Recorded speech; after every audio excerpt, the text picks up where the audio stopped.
Hello everyone, welcome back to IGCSE Made Easy.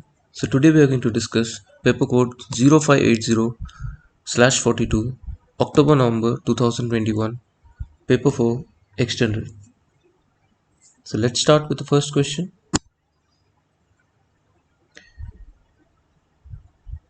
Question number 1. Melina has 450 fruit trees. The fruit trees are in the ratio apple, pear and plum.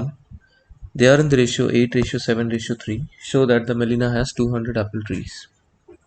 Out of 450 fruit trees, we have to show that Melina is having 200 apple tree. So the ratio for the apple tree is 8, because that is the first one.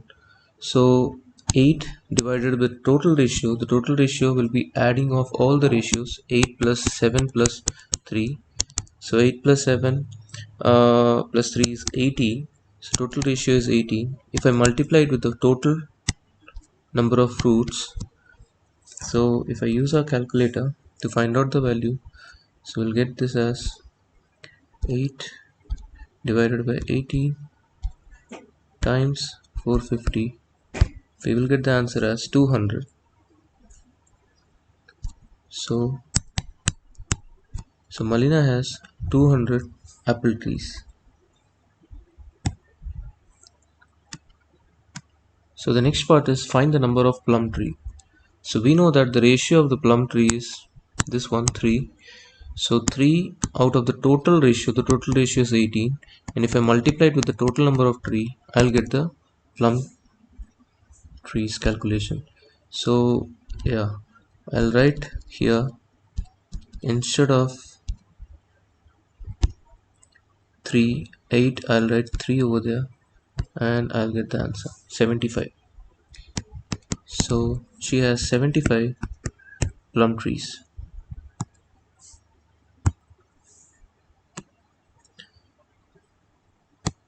So next part says that Melina want to increase the number of pear tree by 32%. So what is the total number of pear trees? The pear tree ratio is 7. So let's find out the total pear tree. 7 by 18 times 200, the 450. So we'll find out the total pear tree first. 7 by 18 times 450 gives you the total number of pear trees 175, and she wants to increase 32% of that. So if she increase 32% of that, that will be the extra pear trees, right? So 32% of, we will be increasing 32% from 175. So 32% of 175 will give you the answer for the extra pear tree she needs. So we'll write 32 divided by 100 and multiply by 175, we'll get 56. So 56 is the total number of extra tree that she has to plant to increase the pear tree by 32%.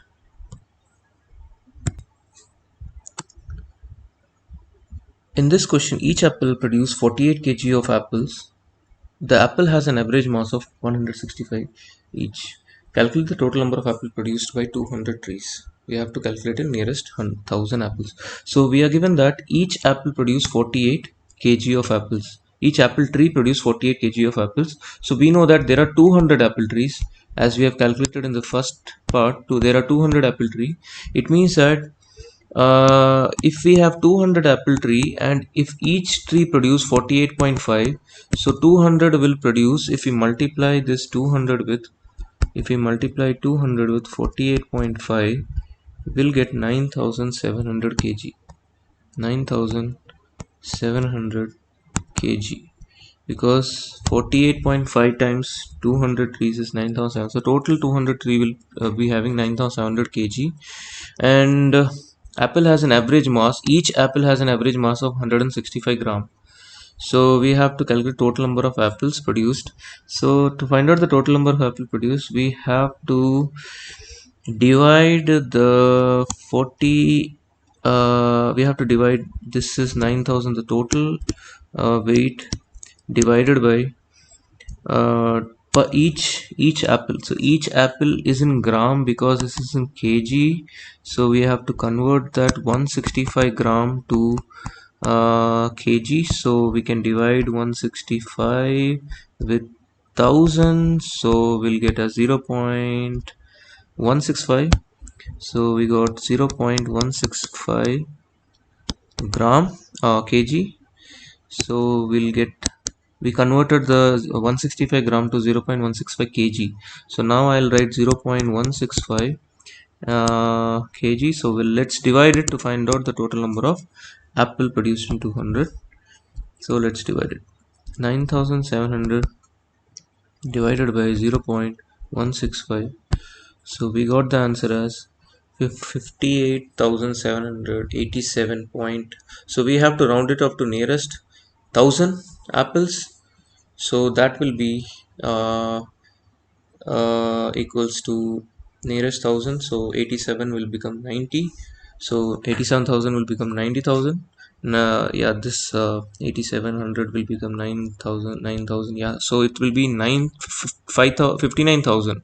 So we can round this off to 59,000.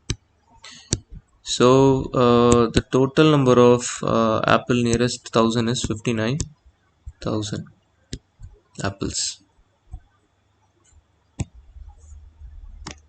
Question number 1, part B. Melina land is valued at $3,075,000. Write the answer in figure. So 3,075,000, we can write it in this way.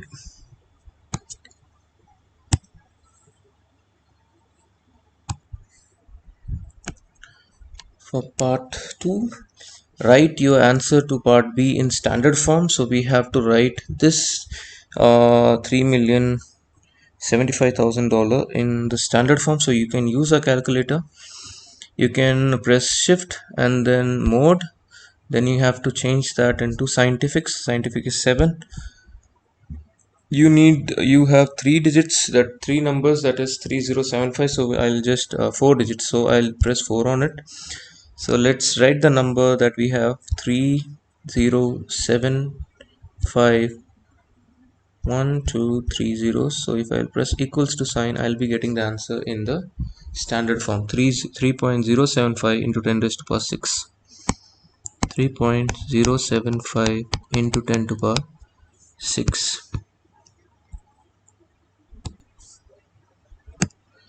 Question number 1, part C says, in 2020, each plum tree produced 37 kg of plum. This is 16% more than 2019. Calculate the mass of plum produced by each plum in 2019. So we are given the mass of 2020 is 37.7 kg.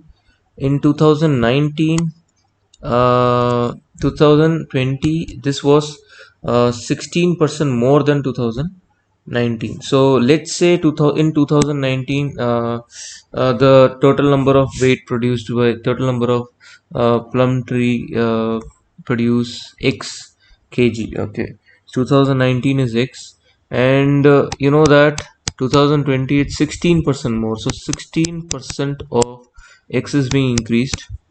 So 2019 the total weight produced is x kg. So I added 16% of that x. So now I am having in 2020 37.7 kg. So if I solve this, I'll be getting the value of x that was in 2019. So 37. When I multiply this, it will be and also 100x plus 16 is 116x equals, it will be 37 50. So x will be 3750 divided by 116. So our answer will be 3750 divided by 116 gives you 32.3. So 32.37, you can write it as 4 also. 32.4. The total production of 2019 was 32.4 kg.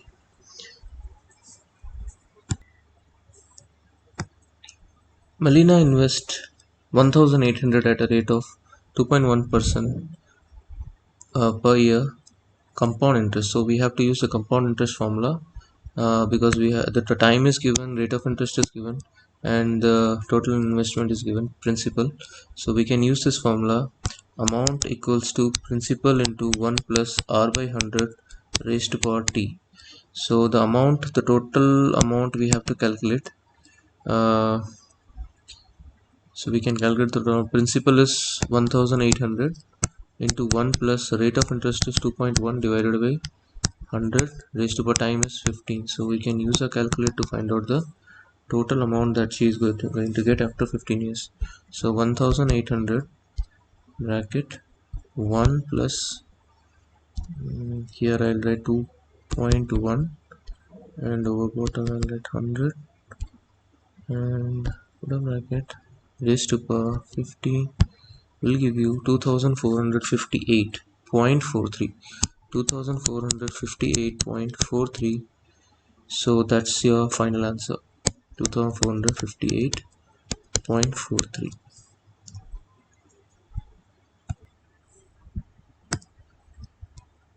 Question number 2.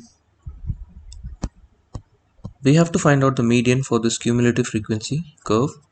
So the total number of houses is 80. So half of that is the mid value. So let's find out what is the mid value of that.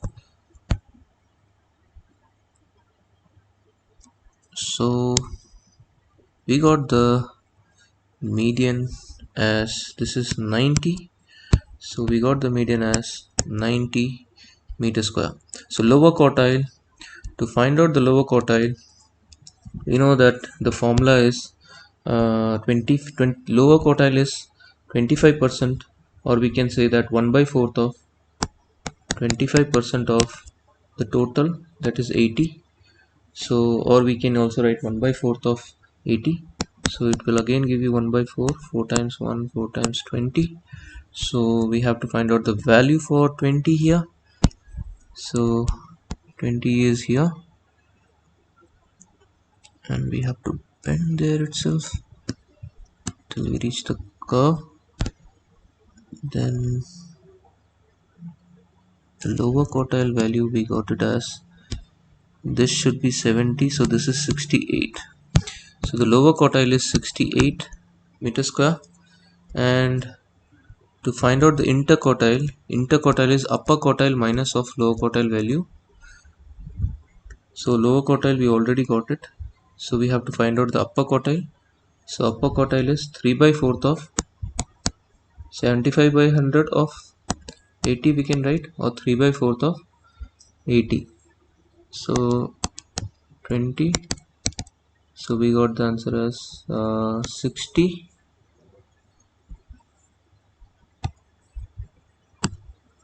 So upper quartile is 60. So let's draw the line for that. So 60. Let's find out what is the floor area for 60.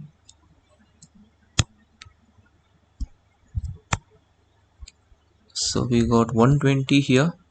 So the value of the upper quartile, interquartile is upper quartile minus of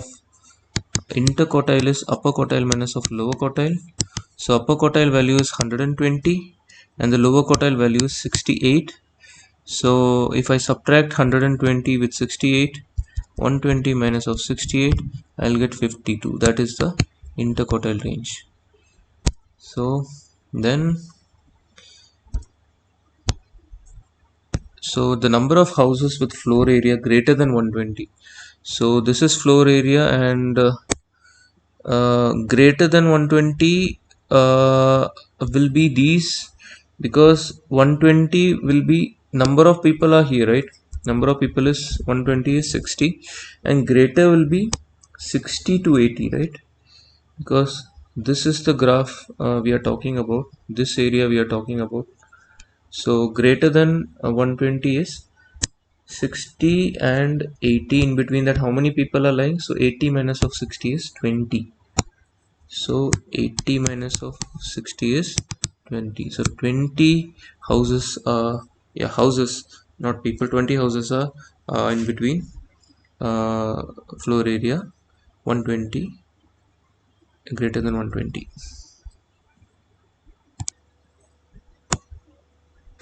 Question number 2 part B says that we have to find out the mean value of the floor area. So to calculate the mean, when the class interval is given, we have to find out the midpoint of this two. So how to find out the midpoint of this two? So we can just add this two and divide it with 2. 60 plus 40 is 100, so 100 divided by 2 is 50, and 60 plus 80 is 140. 140 divided by 2 is 70. So 80 plus 100 gives you 180. 180 divided by 2 is 90 over here, and 100, and that is 230, and 230 divided by 2 gives you 115. So 115 here, and 130 plus 160 is 290. 130 plus 160 is equals to 290 divided by 2 is, we're trying to find out the midpoint, so it is 145. So that gives you 145 here, and 160 plus 200 is 360. It's 180. 360 divided by 2 is 180. 180. So we will be multiplying the midpoint value with the frequency. Midpoint value with the frequency, and like this. So to calculate the mean, we have to multiply the midpoint, that is 50, and we will be multiplying the frequency of that, adding with that. Next is 70 times 17, add that. 90 times 18 plus 115 times 15, 115 times 15 plus 145 times 9 plus 180 times 7, and you have to divide all the answer together with the total value, that is 80. So if I divide with that, so if you multiply it all together, 50 into 14 plus 70 into 17 plus 90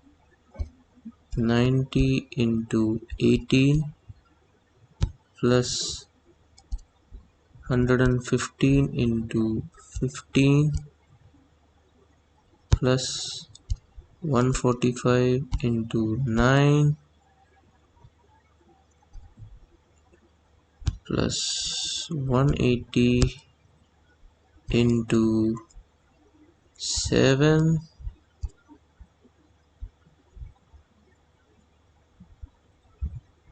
180 into 7, we have to put it in bracket.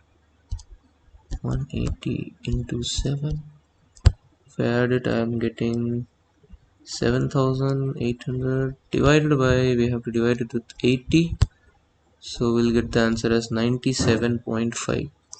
So I'm getting 97.5 as the mean floor area. So the next question is, we have to complete the frequency density table, and we know that the frequency density FD equals to frequency divided by class width. So this formula you have to keep it in mind. So before finding the frequency, let me erase all these things. So we have to find out the class width, because frequency is already known. If I find out the class width is upper limit minus of lower limit. 60 minus of 40 is 20, 80 minus of 60 is 20 again, and 100 minus of 20 here, and this is 30. 130 minus 100 is 30, and here is 30, and here is 40. So these are the class width. So we have to multiply, we have to divide the frequency with the class width to get the frequency density. So we are already given with the first two. So 80 to 100 we have to calculate, that is we have to divide frequency with the class width. So here the frequency is 18 and the class width is 20. So in this case 18 divided by 20, 18 divided by 20 we have to do it. So 18 divided by 20 gives you 0.9. So 0.9 we have to mark it. So 0. This is 0.5, this will be 0.6, 0.7 and 8, and 9 is over here, 2 units just down. So 0.9 should be here, just 2 unit downside of that. So 80 to 100 is 0.9. So you can use a scale to draw it nicely. And 100 to 120 is 130 is, we have to divide the frequency. 15 divided by 30 we have to do. So here 15 divided by 30. So if I divide 15 with 30 I'll get 0.5. So 130 is still here, 130 is still here. So 0.5 is here, 0.5 we can write it over it, and this was 0.9. And 130 to 160 is 9 divided by 30, 9 divided by 30, frequency divided by 30 class width. So 9 divided by 30 gives you 9 divided by 30 is equals to 0.3. So 0.3 will be, this is 0.1 2 3 here. So so it should be from here to 160, 130 to 160 is 0.3. Then 160 to 200 is 7 divided by 40. So 7 divided by 40 will be equals to 0.175. So 0.175 we have to mark. So it is little less than 0.2. So 0.1 is over here and 2 is here, so I'll be drawing little less than that, 0.2. So here, okay, this will be your answer. So this is 0.175. This is how we have to finish up the frequency density table.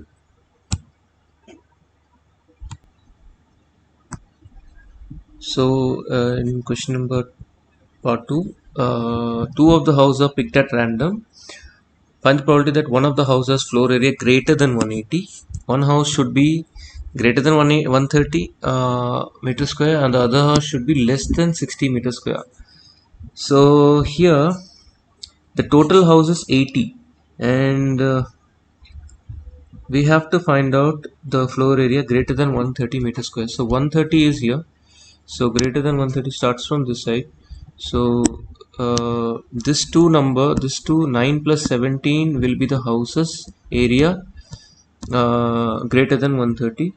So the first house, if I select as greater than 130, then that will be 9 plus 7 is 16 divided by, out of 80 house, 16 houses greater than 130. And if I select the first as greater than 130 and the second as less than 60 meter square, less than 60 will be this one, only 14. So we have to multiply that with that, multiply with 14 by, because in the first time I have to take both the things. So 80 will be reduced to 79. Then we can add this with one more attempt, because we can even take first as 14 by 80 and then 16 by 79. So if you multiply this one, you will get the answer 228 by 395.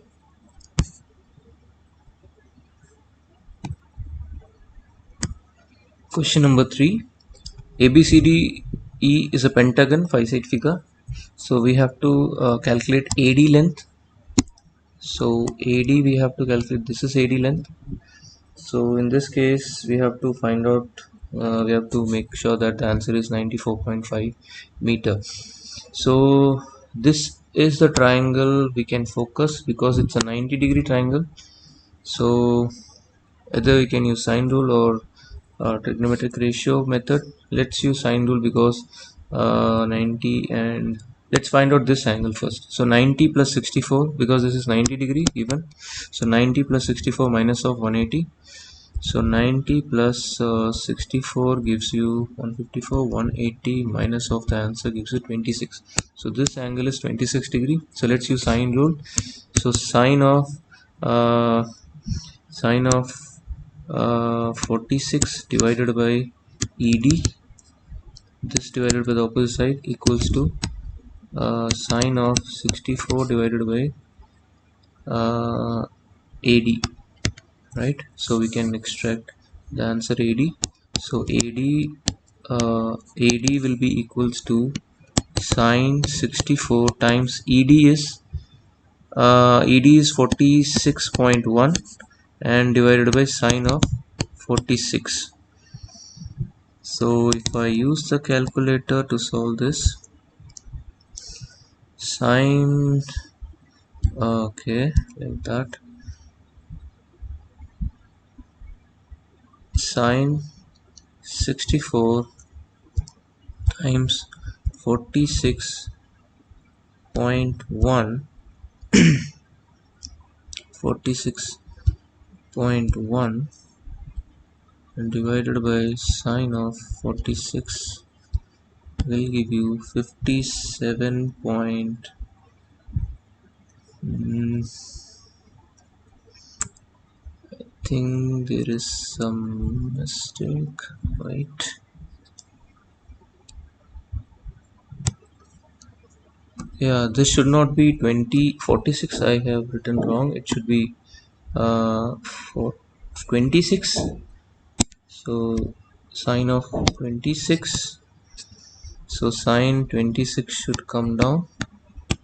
So if we calculate this, so there is a problem there. It should be 26. Yeah. So we got the answer as 94.5. So this is a length AD. So in the second part also we can find out using the sine rule. Angle BAC we have to find out. So this angle BAC, this angle we have to find out. So this is a triangle that we have to focus on. In this triangle we can use a sine rule. So we can write as sine of angle A divided by 56.5 equals to sine of 94 divided by 78.4. So sine uh, sine of A will be equals to sine 94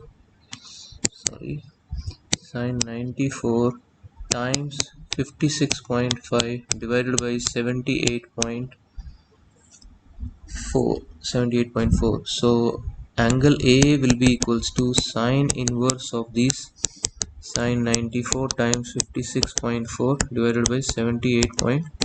Let's use the calculator to find out this answer.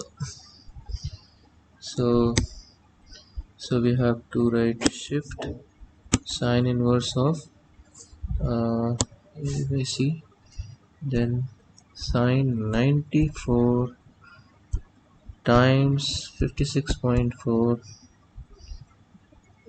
and here 78.4 over the right put a bracket. We got the answer 45.85. So we got the angle as 45.85, or we can write as 45.9. That's fine. So for part 3 we can use again C square formula, because we have to find out triangle largest angle in triangle CAD. So this is let me erase this all.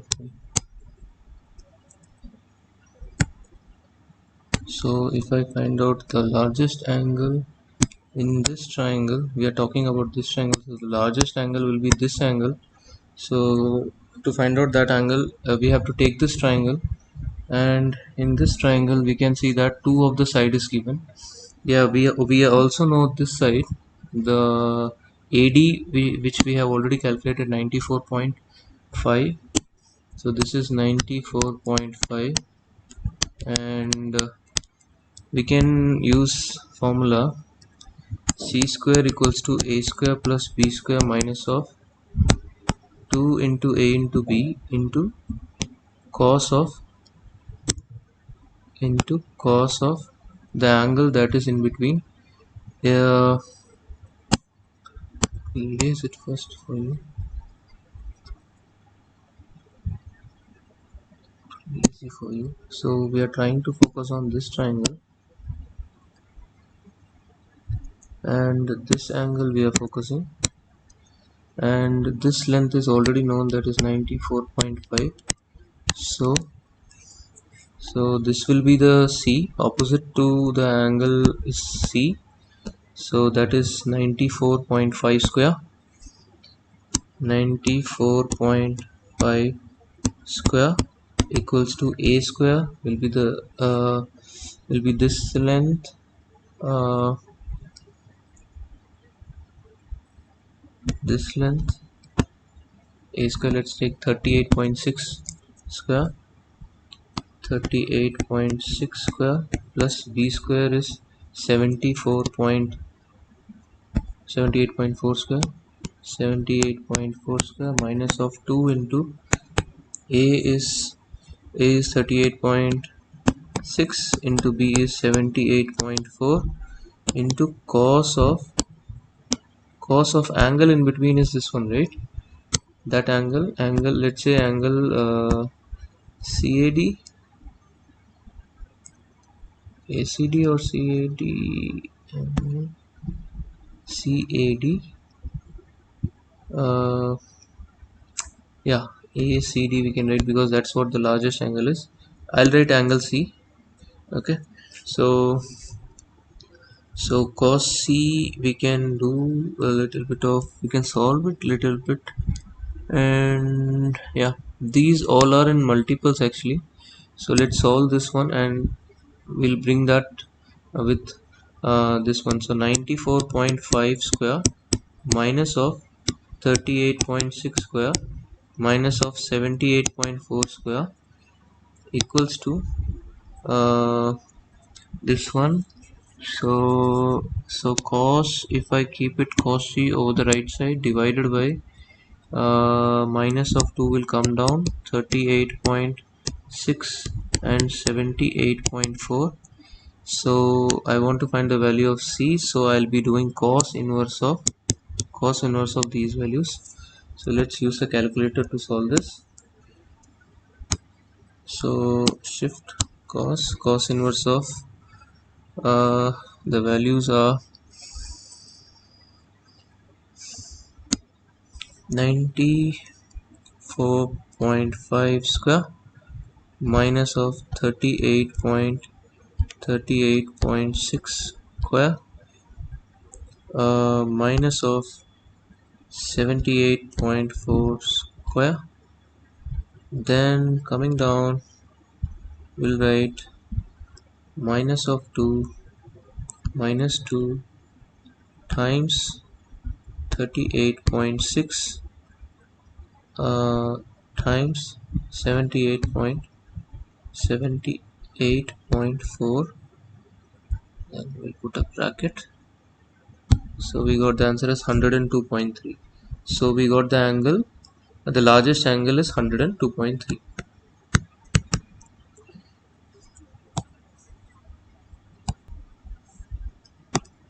So part B, in this question the triangle PQR has the same area as triangle LMN, so they both have same area. So we have to find out the shortest distance between R and PQ. So the shortest distance will be 90°, right? Because this will be longer than that, this will be longer than that. If you go further it will be longer, right? The shortest distance will be always perpendicular line, 90°. So that is, so finding the height of this one, we can use the area of triangle formula, half into base, that is 34.3, into height we can use, but we need the area. To find out the area we'll be using, to find out this area we'll be using this area, because here the two sides are given and one of the angle is given, so we can use sine rule here. So to find the area of this triangle, we can use sine rule, half into a into b, 21.5 into 27.6 into sine of 111. So if we solve this one in our calculator, let's see, 1 by 2 times 21.5 times 27.6 times sine of 111 gives you 276.9. So we can take it as 277 because it gives you 276.99. So let's take the area as 277. Then the area will be also equals to PQR. So if it is equal, so 277 area equals to half into base, the base is 34.3, into height we can find it out. Height will be 277 into 2 divided by 34.3. So we can use our calculator. 277 into 2, so 277 into 2 divided by 34.3 gives you answer 16.15. so the height is 16.2 or 16.15 also we can write. So this is the height, shortest distance between PQ and R. Question number 4, transformation. So on the grid, draw the image of triangle A after translation by vector, column vector -4 and 5. So we can pick any one point for this object A. Let's say this point. So I have to go -4 unit towards the x-axis. So 1, 2, 3, 4. And from there I have to go 5 units towards the y-axis. 1, 2, 3, 4, 5. So this point is here. Same way you can translate all the points, like this one also, 1, 2, 3, 4, 1, 2, 3, 4, 5. So you got a basic idea, this should be here. So this triangle is translated over here. We don't have to complete all the part as such because we got a basic idea that this should be drawn here. So this is how it's translated. Reflection in the line x equals to 1. X equals to 1 line is this one. So this object A need to be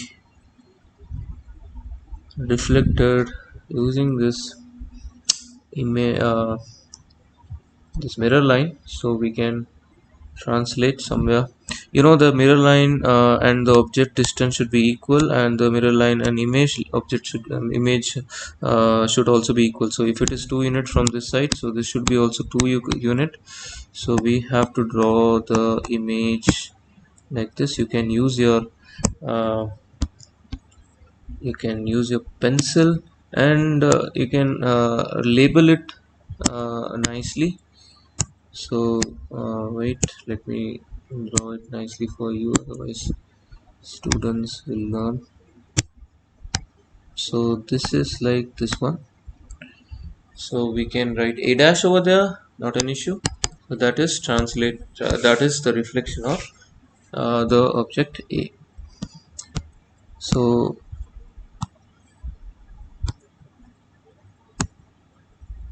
part 3, an enlargement scale factor is enlargement is happening and scale factor is 2. Scale factor 2 means image divided by object. So 2 means image is double than the object. So image should be double, and the center of enlargement is 5 minus 5 comma minus 2. So minus 5 comma minus 2 is this point over here. So if we join all the points of the triangle A and extend the line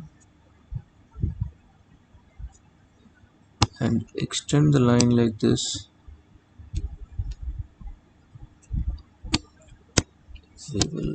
let's find out by extending all the 3 points, joining all the 3 points with the center of enlargement.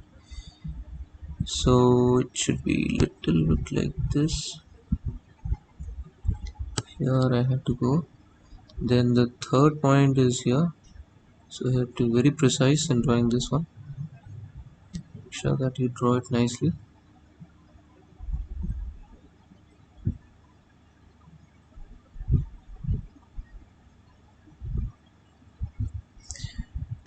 So then once you have drawn that, you have to find out, because the image is double than the object, so whatever the length is, it should be double of the object.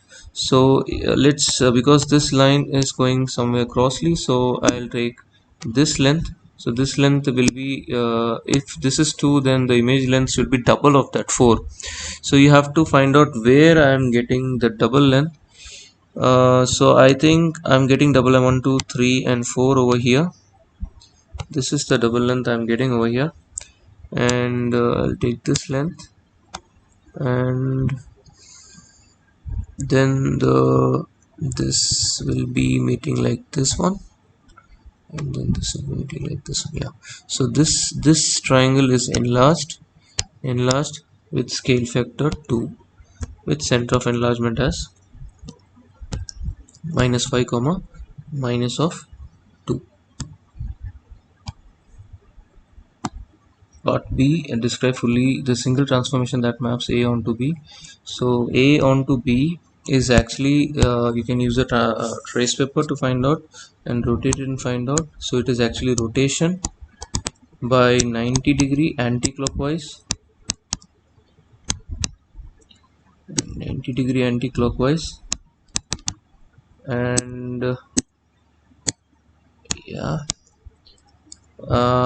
then the center of rotation is minus 3 comma 0.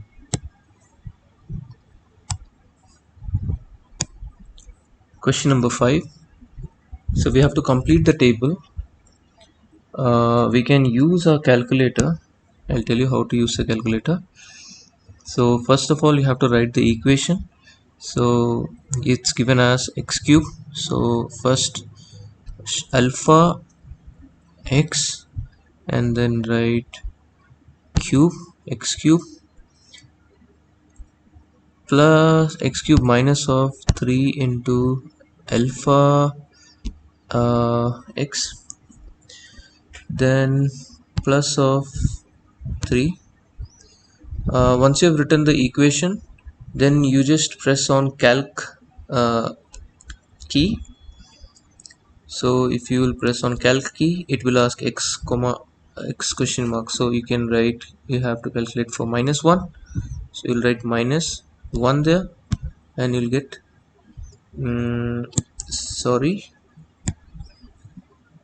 so there was a small mistake, I did not press equal to sign, so we'll do it again. So again I have to write the same equation, x cube, then minus of 3 into alpha x square, then plus of 3, I'll press equals to sign,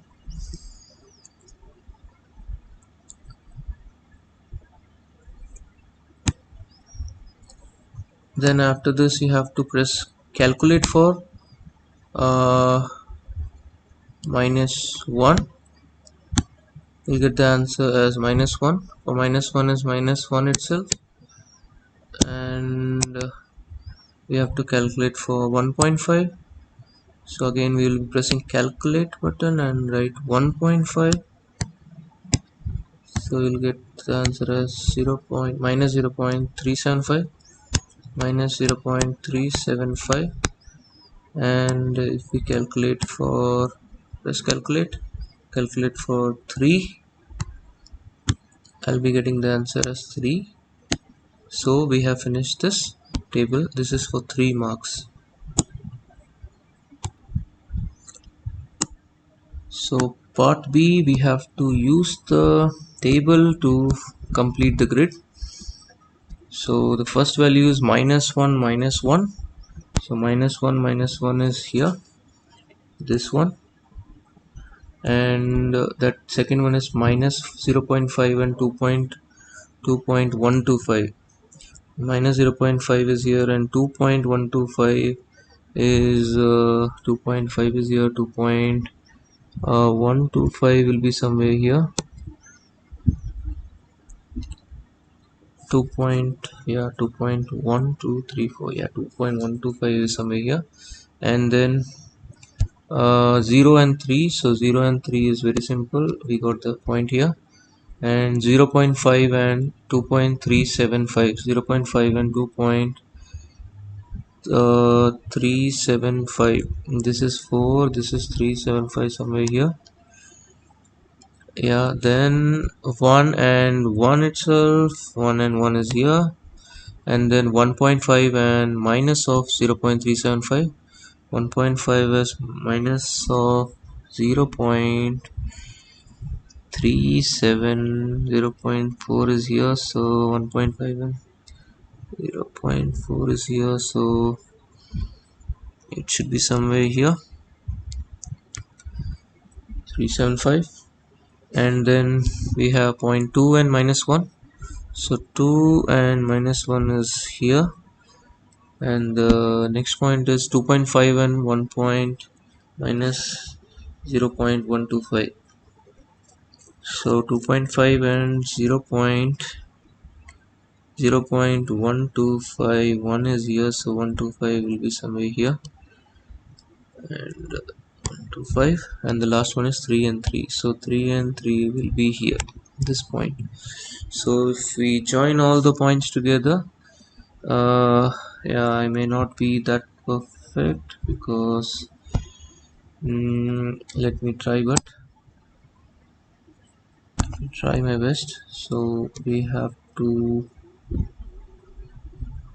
draw this curve, very smooth curve, because it's a cubic curve, that's why it is like that.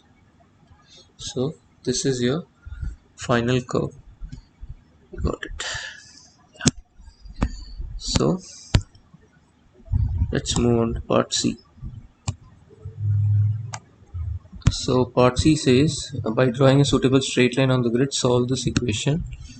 So we know that this equation is actually part of this one, so it resembles. So this, if I write this as y minus of 3 equals to x cube minus of 3x square, this 3 goes to left hand side, y minus of 3 is x cube minus of 3x square, and here x cube minus of, you can see that x cube minus of 3x square equals to y. If I put that as y, if I put x cube minus of 3x square as y, so y plus x plus 1 will be equals to 0, right? So y x cube minus of 3 yeah, x cube minus of 3 will be equals to y minus of 3 is y minus of 3. So this becomes y minus of 3, I have to write, sorry. So x cube minus of 3, we can write it as x cube minus of 3x square, 3x square, we can write it as y minus of 3, I can write this as y minus of 3 plus of x plus of 1 equals to 0. So y plus x minus of 2 equals to 0, so value of y is equals to we will be getting the straight line equation. Value of y equals to minus of x plus of 2. So this is the equation of the line that we got. So we have to draw this in the grid. So it's very simple. If you put y as 0, the value of x, if you put y as 0, value of x is 2. If you put x as 0, so value of sorry, I should have written here. Wait, I'll tell you again.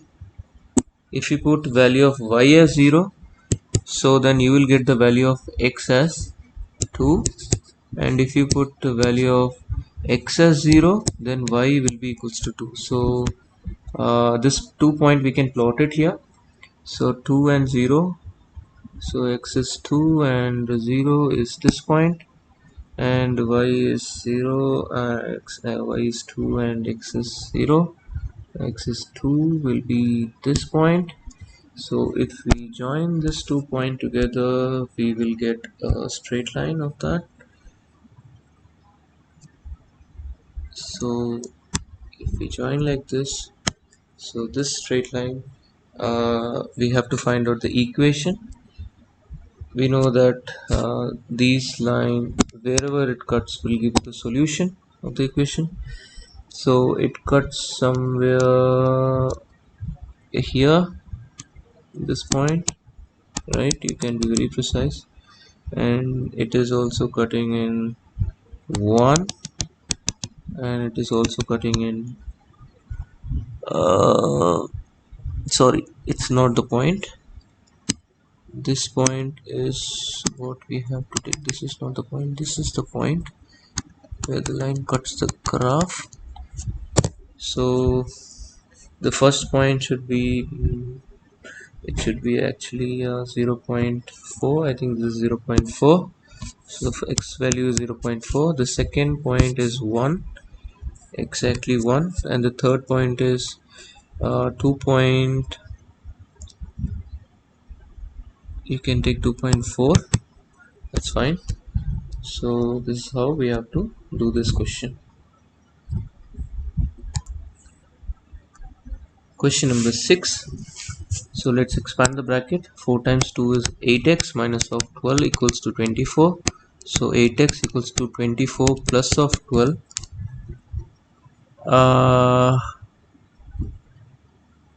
Yeah, 24 plus of 12 will be giving you 36.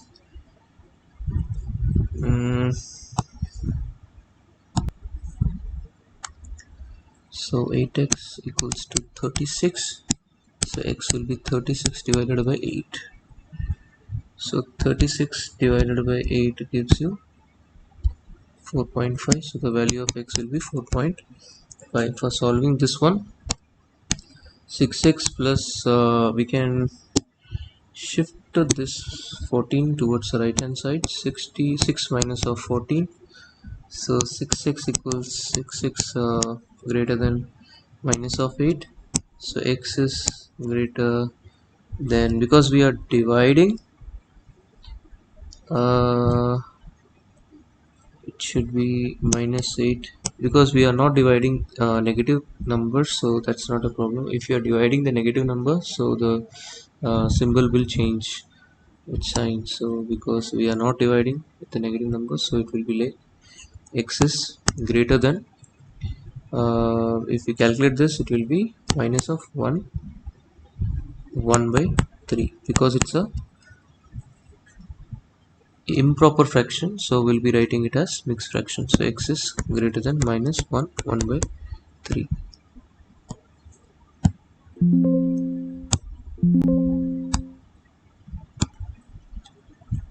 So part B, we have to rearrange this one. So we have to make y as a subject. So let's move this, yeah, we can do like this. We can shift the y towards the left hand side. It has having a negative sign. So 3 y cube equals to 2x cube minus of v. We can do like this, and then y cube equals to 2x cube minus of v divided by 3 3 comes down. Then to extract the value of y, we will cube root this one, 2x cube minus of v divided by 3. So this will be the final answer, cube root of 2x cube minus of v divided by 3. So part C, show that 2n minus 5 whole square minus 13 is a multiple of 4 we have to show. So this is actually a formula a minus b whole square. So that is a square plus b square minus 2ab. So we should remember that. So here we can say that, so a is 2n, so 2n square plus b is minus of 5 square, a square plus b square minus of 2 into a is b will be yeah, then it should be plus only because this is an operation, so we'll take plus of I only inside. So 2 into a is 2n and b is 5. So if there is a minus 13 also there, so if we solve this, we'll get as 4n square plus of 5 square is 25 minus of 5 times 2 is 10, 10 times 2 is 20n minus of 13. So now we have this two term we can subtract. So 4n square minus of 20 and 25 minus of 13 is, I think it's 12.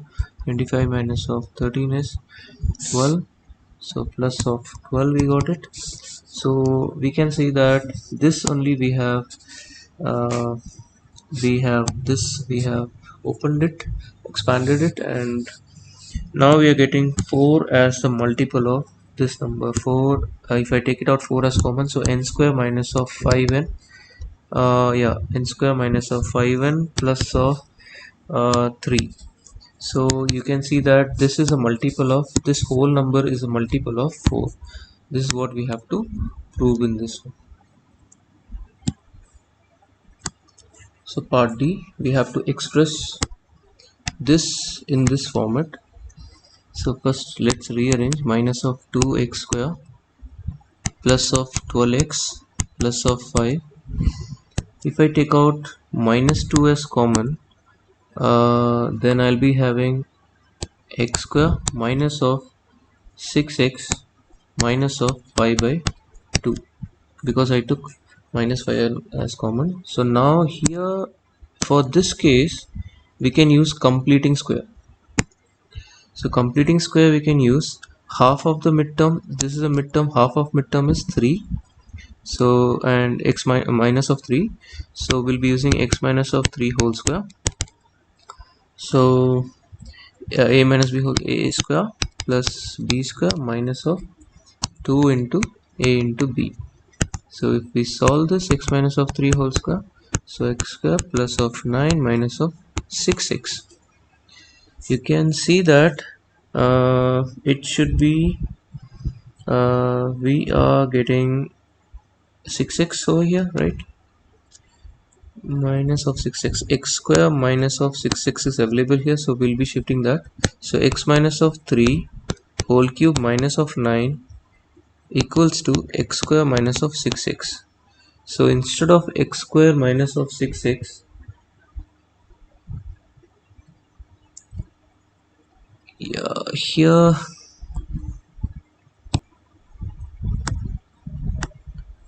so x square minus of 6x is equals to x minus of 3 whole square, it's not cube, x minus of 3 whole square minus of 9. So there I'll write it, but I'll take this 5 out plus 5, because if I have that, so it will be 5 by 2 and I'll be not getting proper answer.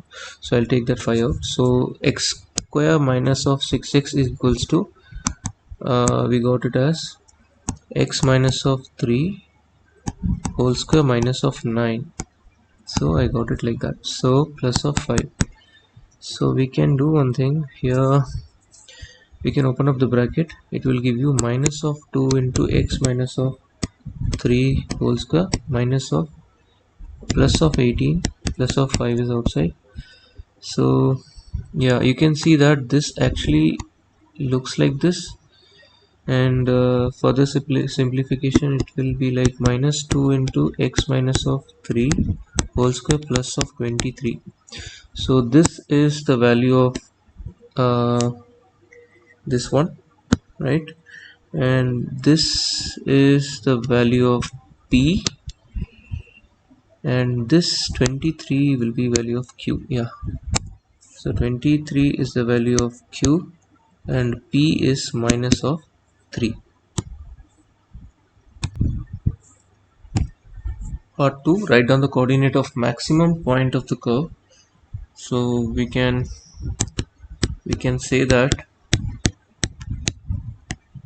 this will be the coordinate of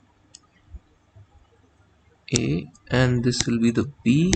So this will be minus of 3 and this will be 23 will be the coordinate of. We have taken this from the completing square from the previous question.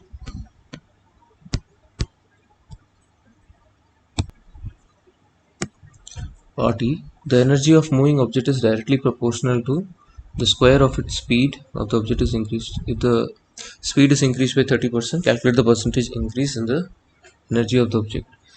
So it is given that energy is directly proportional to the square of the speed. The speed of the object is increased by 30%. So if the speed of the object is increased by 30%, calculate the percentage increase in this one. So if the speed is increased by 30%, so we can write as, let's say it was 100%, previously it was 100%, now the speed is increased by 130%. So it is increased by 30%, so now it is 130%. So 130 means 1.39, 1.3, 130 means 1.3. So means 130 divided by 100 is 1.3. So now the square of that is equals to 1.3 square. 1.3 square will be equals to 1.69. 1.69, it means that it has been increased from 130 100 to 169. That's why it is giving me 169 by 100% means 169%. So it has been increased from 100 to 69%, 169. So it is being increased to 69%.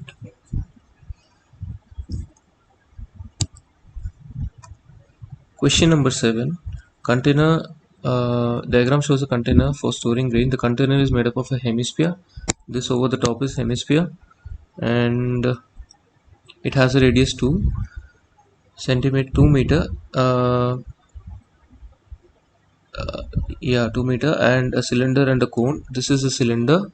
Here we have cylinder over the bottom, and with a radius of 2 again. Here also it has a radius of 2. It is given here also. Then we have a cone of height 1 point. Cone is given, and we have to, yeah, the h is given. The height of the cone is h, and the cylinder height is 5.2. This is the given part. So let's do the first part. Calculate the volume of the cylinder. So volume of cylinder is given already, so we have to answer in the multiple of pi's. So volume of hemisphere. So volume of hemisphere we have to find 4 by 3 pi r cube. So hemisphere, this is the volume of sphere, right? This is volume of sphere, so hemisphere will be half of that. So 2 by 3 pi r cube will be the volume of hemisphere. So if you put the value of r as 2 here, because this is 2, so if you put the r as 2, so you will get the answer as let's expand it, pi by 3 into 2 to the 4 to the 8, so it should give you 16 by 3 into pi. So this will be the volume of the hemisphere.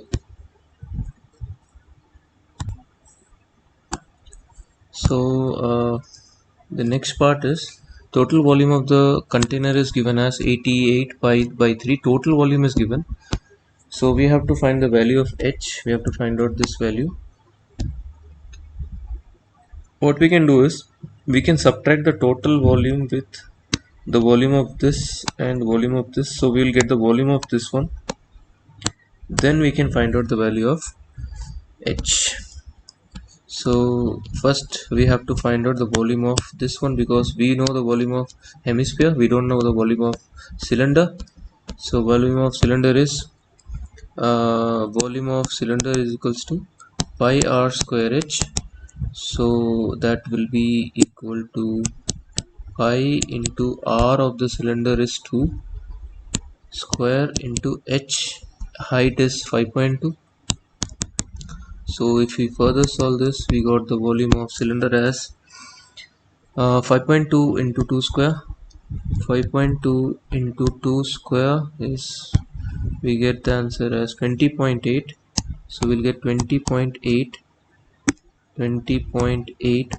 pi as the volume of cylinder is.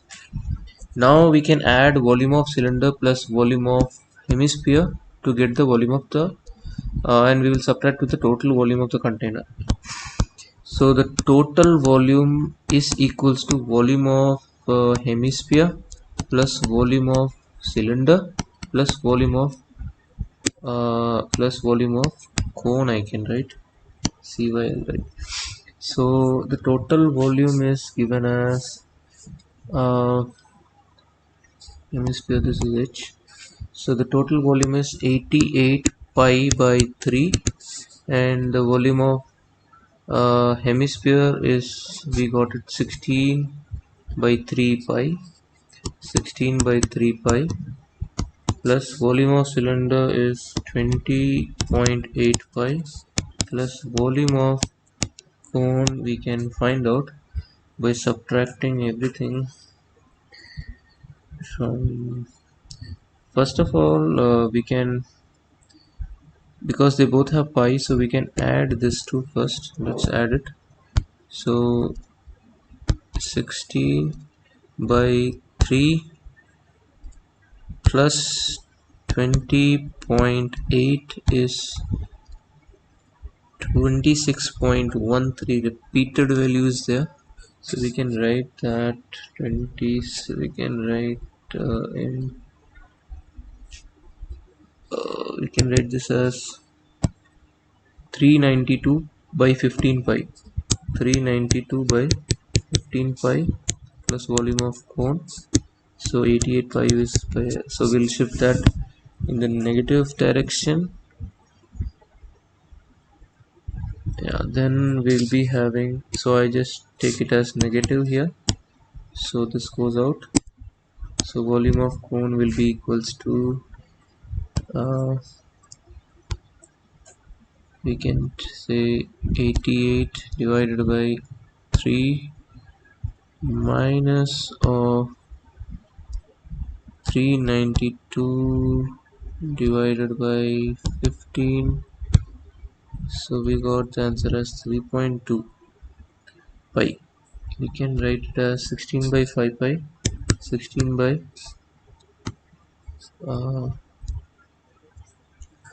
we got the volume of cone as 16 by 5 pi. Volume of cone equals to 16 by 5 pi.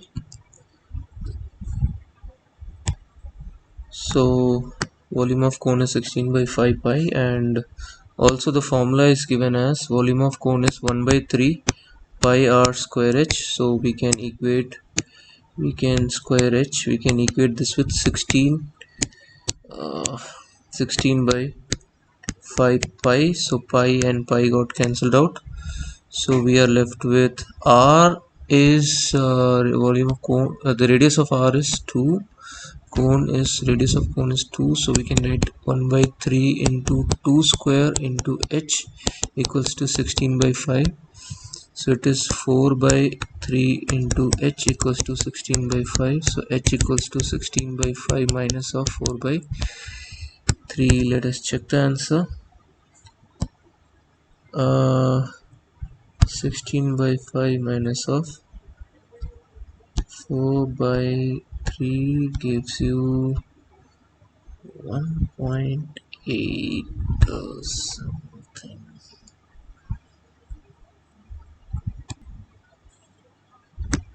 Yeah, we did a small mistake here. So it should not be it should not be subtracted, we have to multiply it instead. So h will be equals to 16 times 3 divided by 5 times 4. So 48 divided by 20. So I did that, is equals to 2.4. So h is 2.4.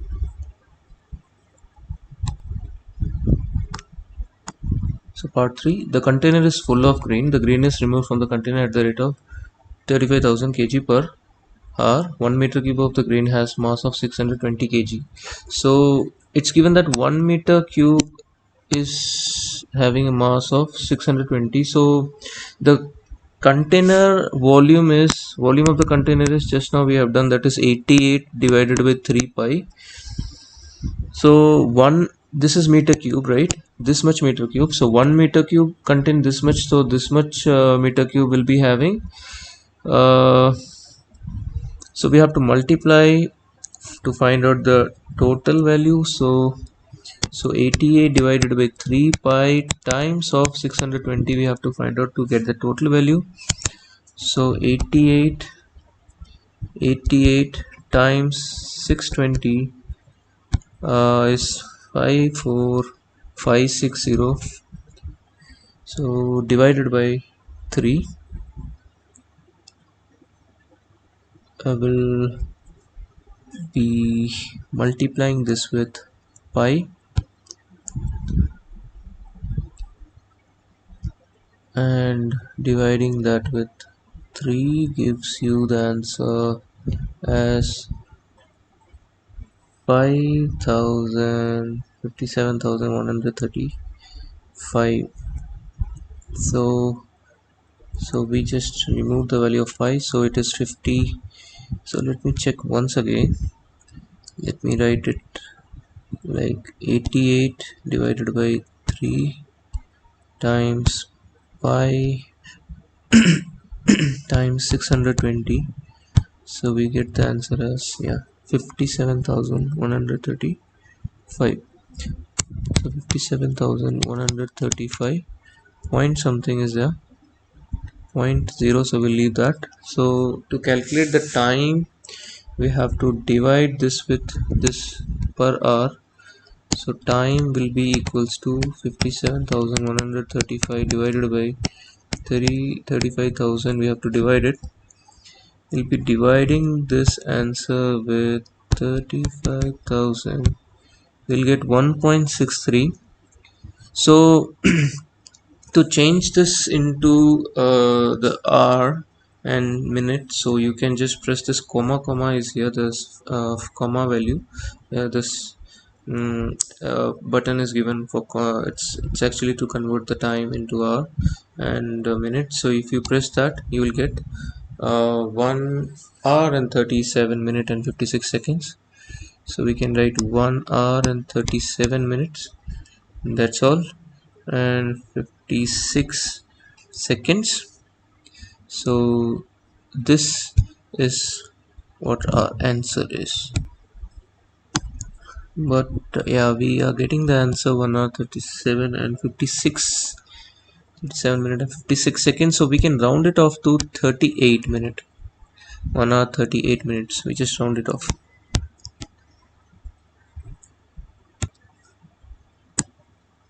So part B, we can A and B are point on the circle, and the area of the shaded segment is 65. So this area is 65, and calculate the value of r. So we have to find out the radius of that.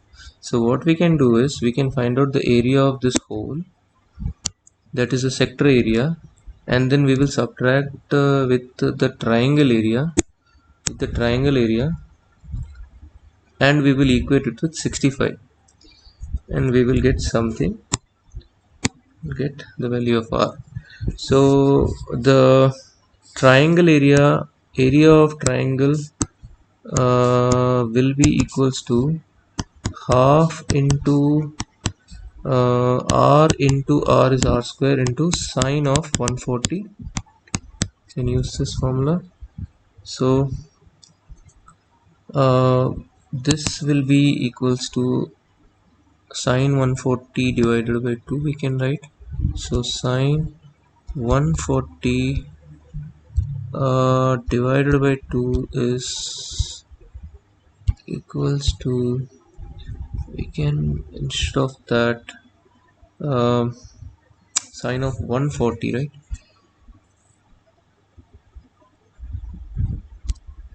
So sine of 140 divided by 2, and we can write this as, instead of, because the decimal, right, if we have to convert that, so let this be like this. So let's find out the area of the sector first, what it says. Let's find out. Maybe the value of r can be cancelled out. Area of sector is, so area of sector will be equals to, the formula is theta by 360 times uh, pi r square. So theta is 140 by 360 into pi r square again. So let us leave it here only. Now we know that if we subtract the area of sector with the area of triangle, so I'll be able to get that answer 65. So I can do mm, I have to subtract this one. So area of the sector 14 by 36, I can write this 0 I can cancel out. So pi into r square minus of 1 by 2 into r square into sine of 140. If I subtract this, I should get the value of this one, the shaded region, that is 65. So if we further solve this one, so we can have r square as common out. So we'll be having 14 by 36 can be written as 7 by 18 pi minus of, pi can be calculated, so no problem, minus of uh, 1 by 2 into sine 140 equals to 65. So we'll solve this using a calculator. Let's see what is the answer here. Or we can directly divide that with, yeah, let's solve this one. So we can write 7 by 18 into pi minus of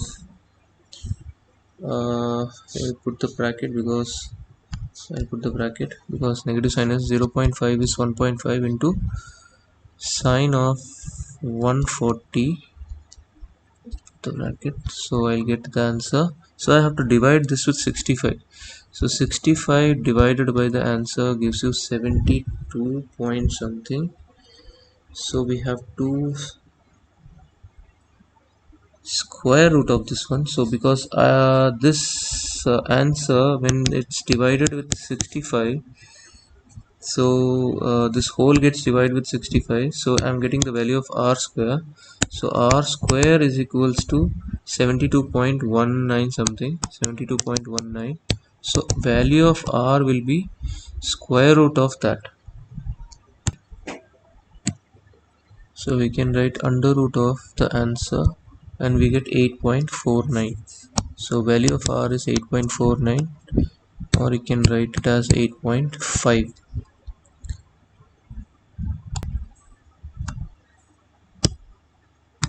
Question number 8. K2 runs around 12 kilometer. The distance is given as 12 kilometer, and the average speed is x kilometer per hour. You have to write the expression in term of x, number of hours he takes. So time equals to distance by speed. So distance is 12, so speed is x, so this will be your answer, 12 by x. Question number 8, part 2. Yukti takes 1.5 hours longer to walk along the same path. Same path means distance is same, and she walks actually 1.5 hour longer. So Yukti time is 12 by x plus of 1.5, and she walks at an average speed is equals to x by x minus of 4. So we can write distance is same 12, so speed equals to distance by time, so we can equate this one. So we can write speed as x minus of 4, and the distance is 12 divided by the time by Yukti is 12 by x plus of 1.5. So if we solve this, so we'll be having multiplied, so this will be multiplied over here, this is also in so x minus of 4 and 12 by x plus of 1.5 equals to 12. So if I multiply this, I'll be getting 12 because x cancelled out, plus of 1.5 into x minus of 12 fours are 48, so 48 by x minus of 1.5 into 4, 1.5 into 4, 1.5 into 4 is equals to 6, minus of 6 equals to 12. So if we solve this further,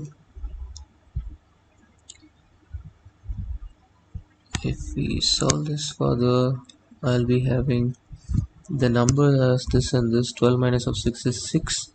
So 6 when it goes to the right hand side with minus 6, so 12 minus 6 is 6 over the right hand side left.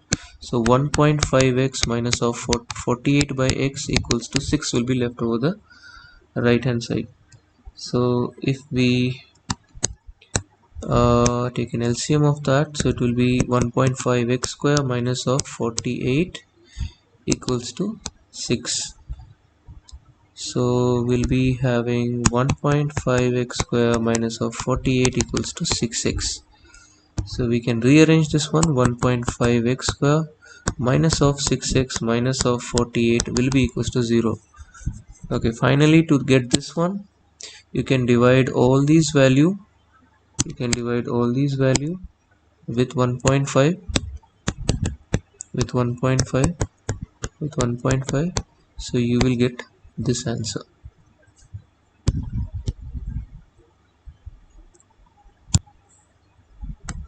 So part 3, we can factorize this using the middle term split. We'll be multiplying the extreme term, 32 times 1 is 32, and we will be finding the factors of that. Actually 8 times 4 is 32, and 8 minus of 4 is, we'll get this one, 8 minus of 4 is 4. So we can write it as x square minus of 8x plus of 4x minus of 32.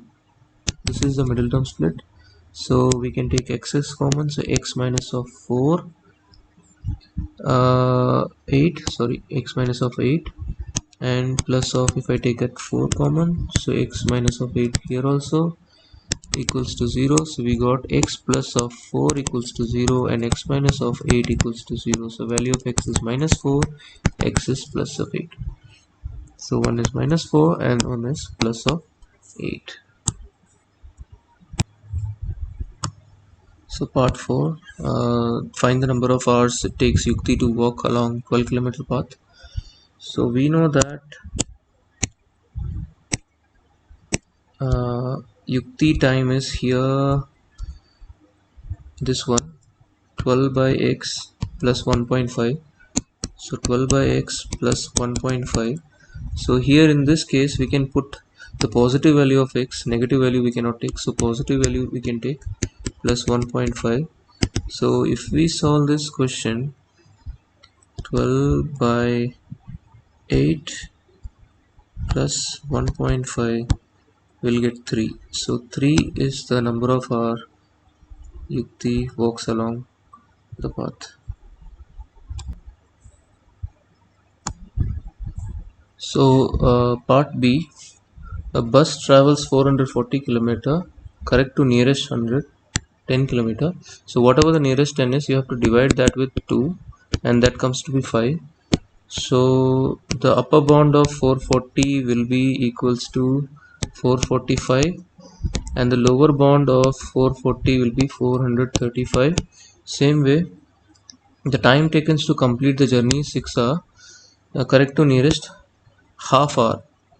Half is 30.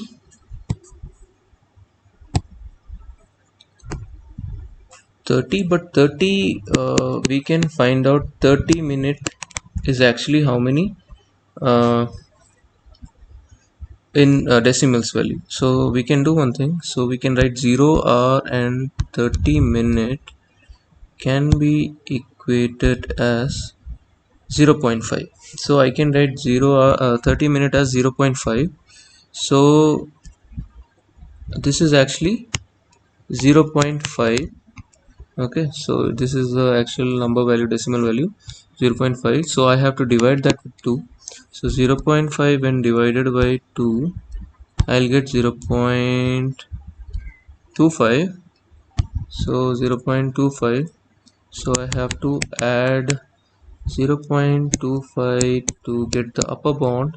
So it is 6.25, and to get the lower bound I'll get subtract 0.25, that is 5.75. And we have to find out the speed of the bus. Speed equals to distance traveled by time.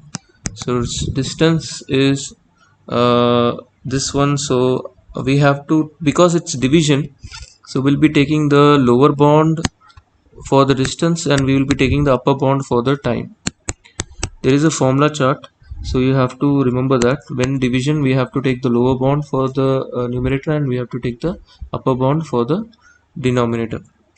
So the distance upper bound is 400, distance lower bound is 435, and upper bound for the time is 6.25. so when you will divide this one, so 435 divided by 6.25, you'll get the answer as 69.6 kilometer per hour. 69.6 kilometer per hour. So that's your speed. Question number 9. F is the point and column vector Fg is minus 2 and 3. Find the coordinate of point G. So we can find out directly by subtracting the value. So minus 2 and minus 2 plus of 5 is 3, that gives you the x coordinate, and 3 minus of 2, that gives you 1 for the y coordinate, and 5 into Fg vector is minus 2 and 3. So if I multiply this, so minus of 10 and 15, minus 10 and 15 will be your answer. So this is mod of Fg. So we know that we can use directly Pythagoras theorem. So Pythagoras theorem says minus of 2 whole square plus 3 whole square. So if I solve this, I'll be getting under root of 4 plus of 9 is 13. So if you solve this further, root of 13 is equals to 3.6.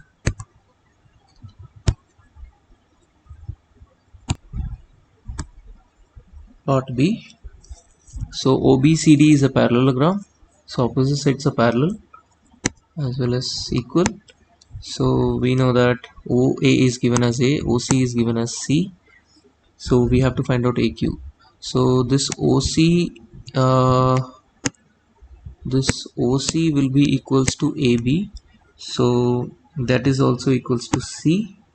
So and Q is also the midpoint. It is given that Q is the midpoint of AB, so AQ will be half of C or C by 2, and OQ,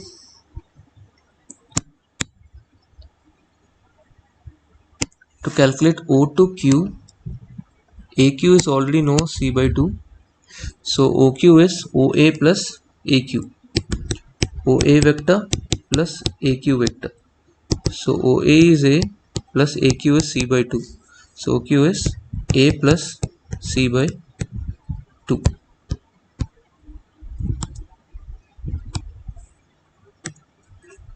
So part 2, it says OP is 2 by 3A plus 1 by 3C. We have to prove that OPQ is a straight line. So OPQ is a straight line we have to prove. So let's say if I take out 1 by 3 common out from this, so I'll be having 2A plus C, right? I just took out 1 by 3 common out from this equation, so I'm left with 2A plus C. So OP will be equals to 1. Now I can even take 2 common out. If I take 2 even from this also, from this bracket, if I take 2, so I'll be left with 2 by 3 A plus C by 2, right? So now you can see that this A plus C by 2 and A plus C by 2 is matching. So we can say that OP vector equals to 2 by 3 of OQ, correct? You can say that 2 by 3 of OQ, right? Now because OP OP is this line and this line is a part of this OQ line, right? So if this is a part of this line, or if OP is a part of the line the OQ, so definitely is a straight line, right?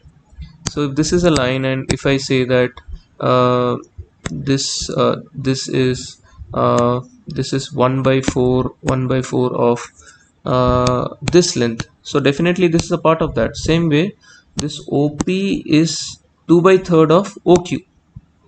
OP is here, OQ is here, so OP is 2 by 3rd of OQ, so that's why it is a straight line. So you can write, because it's a part of the line forming a ratio, that's why it is giving us a straight line.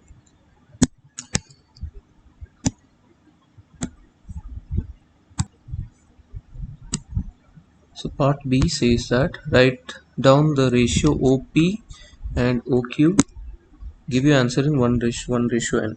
So we already have one ratio here, that OP by OQ equals to 2 by 3, but we have to write in 1 ratio n format. So 1 ratio n if I'm writing, so 1 ratio this one, if I'm writing 2 by 3, so because this is already in 1, so again this will be in 1 ratio something, so I have to take negative of that, so we have to take as 1 ratio 3 by 2. Now if I, yeah, so this is actually the format of 1 ratio 3 by 2, or we can also write 1 ratio 1.5.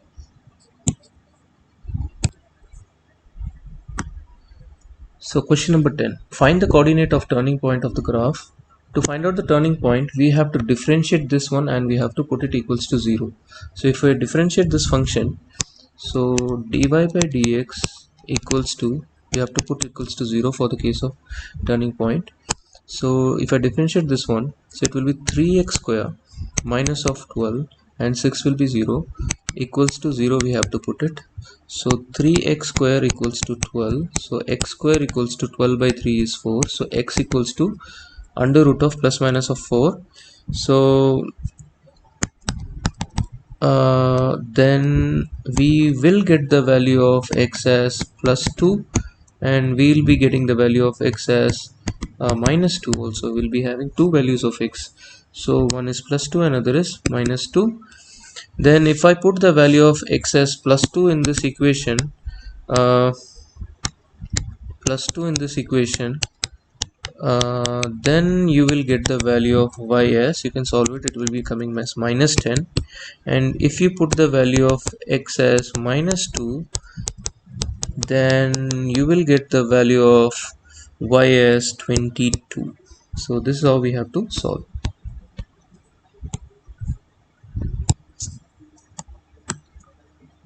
So part B, determine whether each turning point is maximum or minimum. So we'll be taking two reference, but here we have to double differentiate this one.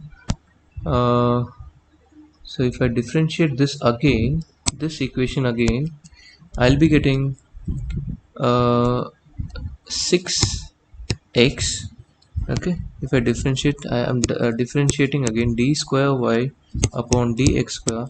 So I am differentiating this one and I got 6x, and I'll be putting the value of x as 2 and 10 first. So if x as value of x is equals to 2 and the value of y equals to minus 10, if I put it, then I'll check whether it is maximum or minimum. So if I put as the value of x as 2, then I'm getting the this as 12. So this is actually greater than 0, so this is minimum value. And if I put the value as minus 2, 6 into minus 2, then minus 12, so 0 will be greater than minus 12, so that's actually the maximum value. So hope you understand this question. Question number 11. So we have to, these two triangles are similar and we have to find out yz, this length we have to find out, and because they are similar, their sides will be in the ratios 20.4 divided by 13.6 will be equals to 15.3 divided by yz, we can write. So yz will be equals to 15.3 times 13.6 divided by 20.4. So if I use my calculator to calculate this, I should get 15.3 times 13.6 divided by 20.4, which gives me the answer 10.2.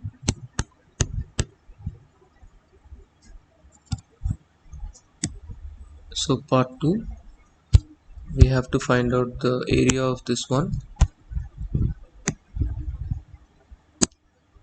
Okay, so we have to find out the area of PQR. XYZ area is 63.6. This, let's say this is X, the area of PQR is X. So what we can do is we can write any of the side. Let's say I'm taking 20.4 divided by 13.6, I'll take it, and because this side divided by this side will be equals to, I'm going to equate it with the area. So over the top I have to take x, and over the bottom I have to take 63.6, and because we are talking about area, I'll square this one. So the value of x will be equals to 20.4 square times 63.6 divided by 13.6 square, because the law says if you remove the square, this one, it can be like square for both of them, right? That's why. So the value of x we can calculate using a calculator. 20.4 square times 63.6 divided by 13.6 square, which gives you the answer as 143.1. So this will be the area of triangle PQR.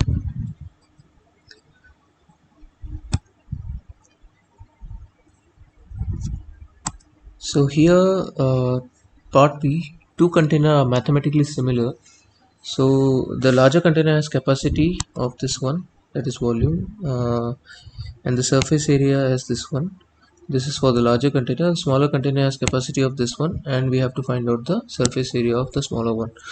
So we can equate like this. So the larger container has a capacity of 64.8, and the surface area is 0.792, and the smaller container has a capacity of 37.5, and the surface area of the smaller, we have to find out. Let's say that is equals to x. Okay, so what we can do is, because this is actually this part is actually the part of volume, and so I'll be cubing the opposite direction of that. And because 64.8,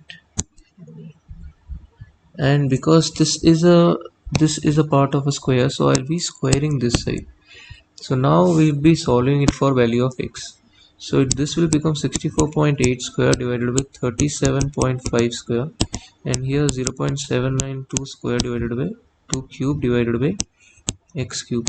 So if I find the value of x cube, so x cube will be equals to 0.792 cube times 37.5 square divided by 37.5 square divided by 64.8 square. So we can use a calculator to find out this answer. 0.792, here I have to write cube, then multiply by 37.5 square, coming down 64.8 square, and this gives you the answer for x cube. So x cube is equals to 0 point something is coming, so I am going to cube root this one. So shift off this one with the answer, I'll get the answer 0.55. So we got some answer, and I just cube root of that particular answer. I got the answer of x as 0.55. So thank you so much for watching this video. If you like, please subscribe the channel and like the video. Thank you.